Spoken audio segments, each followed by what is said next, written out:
हम इस वक्त हिमाचल प्रदेश में, हमारे साथ अनुराग ठाकुर सर सर सांसद भी हैं, यूनियन मिनिस्टर भी हैं और हिमाचल का एक बहुत बड़ा चेहरा जो कैंपेन कर रहे हैं। सर, हम लोग देखते हैं 1985 से हमेशा रिवाज बदलता नहीं है यहाँ पर। अगर बीजेपी एक बार कांग्रेस, एक बार बीजेपी, एक बार कांग्रेस। इस बार आप फीडबैक क्या है आपका? आप कैंपेन कर रहे हैं, आपकी रैलीज में लोग आ रहे हैं, क्या लग रहा है इस बार? 2014 में भी लोग कहते थे क्या मोदी सरकार बनेगी, पूर्ण बहुमत की बनी।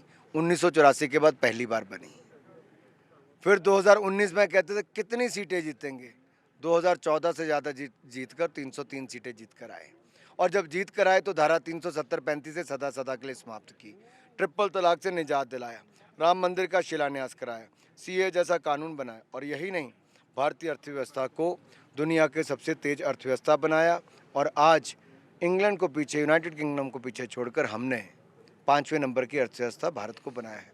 डबल इंजन की सरकार ने हिमाचल प्रदेश में all India institute of medical sciences, 6 medical colleges और पीजीआई सैटेलाइट केंद्र के अलावा IIT, triple IT, IIM, NIT, central university से लेकर हाइड्रो इंजीनियरिंग कॉलेज, कई सेंट्रल स्कूल से लेकर बाकी सब भी शिक्षा के क्षेत्र में करने का काम किया।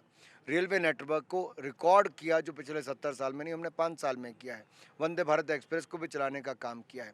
बल्क ड्रग पार्क से लेकर मेडिकल डिवाइस पार्क भी हिमाचल के लिए आया, जहाँ पर 40,000 लोगों को रोजगार, स्वरोजगार के अवसर मिलेंगे।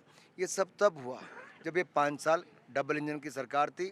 इससे पहले कांग्रेस की सरकार रुकवाने का काम करती थी, हम पूरा करने का काम करते हैं, इसलिए लोग भाजपा को वोट सर, करेंगे। आपने इतनी चीज़ें बताई, फिर आज जब संकल्प पत्र लॉन्च हुआ तो उसमें यूनिफॉर्म सिविल कोड की बात है, वक्फ की बात है, जबकि आप तो जानते हैं सर, हिमाचल आपसे बेहतर कौन जानता है, मुस्लिम पॉपुलेशन बहुत नेग्लिजिबल है यहाँ पे। यूसीसी की ज़रूरत क्यों है?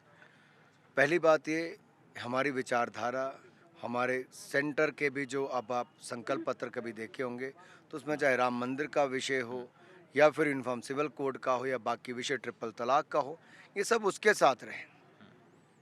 और ट्रिपल तलाक पे भी आप लोग कई तरह के कहते थे आपको इससे क्या होगा, ये कोई वोट के लाभ के लिए नहीं होता है जी।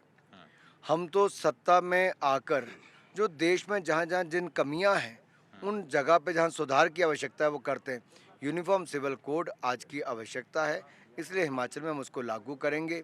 और यही नहीं, हिमाचल के जो धार्मिक स्थल हैं, जो हमारे गौरवशाली इतिहास को हम आगे बढ़ाने का काम भी करेंगे और आस्था के केंद्रों के पास अर्थव्यवस्था खड़ी करने का काम करेंगे। जैसे माँ चिंतपूर्णी का, ज्वाला जी का, नैना देवी का, बाबा बालकनाथ से लेकर चामुंडा देवी, ब्रजेश्वरी देवी के मंदिर हैं। यहाँ पर करोड़ों टूरिस्ट आते हैं, लेकिन इसकी संख्या कई गुना कैसे बढ़ाई जा सकती है, इसलिए 12,000 करोड़ रुपया वहाँ पे भी खर्च करेंगे, ताकि यहाँ पर टूरिस्ट को ज़्यादा फैसिलिटीज़ मिल सके और इंफ्रास्ट्रक्चर भी तैयार हो सके। सर, बीजेपी में जो हम लोग यहाँ कैंपेन कवर कर रहे हैं, बीजेपी में एक एक प्रॉब्लम है, वो है आपके बागी उम्मीदवार, चाहे वो किशोरी लाल हो, होशियार सिंह हो। एक वीडियो भी वायरल हो रहा है, खैर वो कैसे इनफाइट करेंगे? आपको भी देखा हमने, जब धूमल जी को टिकट नहीं मिला तो आप भी इमोशनल हो गए थे।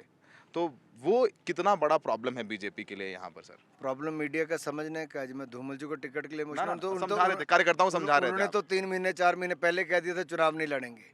मैं उस कार्यकर्ता के बारे में देखकर, समझा रहे जिसका जोश था हुँ। कि 2017 के चुनाव में जहाँ जहाँ हम चुनाव हारे, चाहे देरा था या सुजानपुर या बाकी भी, वहाँ वहाँ मेरे चुनाव में 28 से 29 हज़ार की एक एक विधानसभा में लीड मिली। ये उन्हीं कार्यकर्ताओं ने विधानसभा को खड़ा किया और आज वो फिर एक बार जीत दर्ज करने के लिए तैयार थे। तो ऐसा कार्यकर्ता तो भारतीय जनता पार्टी में मिल सकता है, जो दुनिया का सबसे बड़ा राजनीतिक दल है। तो उनके जोश को देखकर कोई भी भावुक होगा और गर्व करेगा कि ऐसी पार्टी हमारी है और हम उसके कार्यकर्ता हैं, जहाँ पर ऐसे बाकी और कार्यकर्ता काम वीडियो एक सवाल पूछना चाहता हूँ। अनुराग जी, मैं ये जानना चाहूँगा, बागी तो इशू है यहाँ पर, महंगाई, बेरोजगारी भी आपको लगता है इशू है चुनाव? देखिए, हम 8 लाख युवाओं को रोजगार के अवसर सृजन करेंगे और हम केंद्र में भी 10 लाख नौकरियां देने का काम करें। 75,226 को प्रधानमंत्री जी ने पहले दे दी है। अब ये लगातार प्रयास हो रहे हैं, जैसे bulk drug park, medical device park से लेकर आज होम स्टे स्कीम से लेकर सेल्फ हेल्प ग्रुप को भी 2% की इंटरेस्ट सबवेंशन की बात की, ये हमारी पार्टी ने की है। हम देखिए, एक बहुत बड़े वर्ग को जहाँ रोजगार स्वरोजगार से लेकर आपको सेल्फ हेल्प ग्रुप तक भी मदद करने का काम किया जा रहा है, ताकि रोजगार उत्पन्न हो। कांग्रेस ओपीएस, आखिरी सवाल, कांग्रेस ओपीएस को लेकर के, ओल्ड पेंशन स्कीम को लेकर के बोल रहे हैं राहुल गांधी नहीं आएंगे क्योंकि भारत जोड़ो यात्रा कर रहे हैं। उसको लेकर के आपका क्या कहना है? कांग्रेस कह रही है सरकार ने 65,000 रिक्त पद हैं सरकारी नौकरी की और सरकार 8 लाख देने की बात कर रही है। भारत जोड़ो यात्रा में टुकड़े टुकड़े गैंग है, जो भारत के टुकड़े करने की बात करती है, नारे लगाती है, भारत के टुकड़े हों हज़ार, इंशाल्लाह इंशाल्लाह। पोस्टर चिपकाती है country without a post office, एक ऐसा देश जिसका नामो निशान न रहे, वो लोग भारत जोड़ेंगे। ये तो यात्रा पर ही सवाल खड़ा करते हैं और इनकी सोच पर सवाल खड़ा करते हैं। ओपीएस ओपीएस पे भी कांग्रेस पर सवाल खड़ा करते हैं कि ओपीएस कौन वापस किया किसने।